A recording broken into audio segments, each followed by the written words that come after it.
रोशनियों के शहर कराची में बारिश कब होगी, महकमे मौसमियात ने बता दिया। मौसमियात के माहिरीन का कहना था कि शहर कायद के कई इलाकों में आज रात गए बूंदाबांदी और हल्की बारिश का इम्कान है। शहर में मौसम जुज़वी तौर पर अबर आलूद रहेगा। 14 से 16 जुलाई तक बूंदे बरसाने वाला सिस्टम तैयार हो चुका है, जबकि सिंध के बाकी हिस्सों में मौसम गर्म और मरतूब रहेगा। मेट ऑफिस के मुताबिक मगरबी समुद्री तूफान का जुम्मे को मुल्क के बदाई इलाकों में दाखिल होने का इम्कान है, जो इतवार तक जारी रहेंगी। शहर कायद में समुद्री हवाएं चलने के बाइस गर्म मौसम में कमी वाक़ई हुई है, लेकिन गर्मी की शदीद लहर के 27 शहरी मूसलाधार बारिश के मुंतज़िर हैं। वाज़ेह है कि गुज़िश्ता रोज कराची में दर्जे हरारत 36 डिग्री सेंटीग्रेड तक जा पहुंचा था और कम से कम दर्जे हरारत 29.5 सेंटीग्रेड रिकॉर्ड किया गया।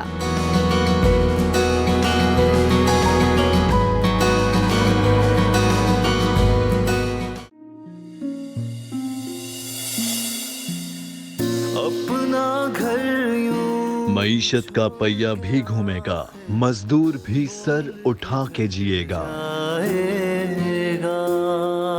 खेतों में हरियाली लहराएगी, किसान भी खुशियां समेटेगा। वक्त गुजर उम्मीद के चिराग जलते रहेंगे, महंगाई से भी जान छूटेगी। फैसले की घड़ी पाकिस्तान जीता है और पाकिस्तान ही जीतेगा। बोल बनेगा अवामी मसाइल की आवाज। पड़ेंगे कठिन फैसले, बात होगी मसाइल की, लेकिन हल के साथ।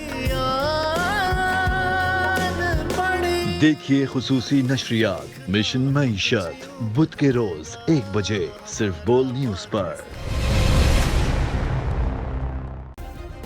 सब्सक्राइब करें और बेल दबाएं ताकि कोई खबर रह न जाए।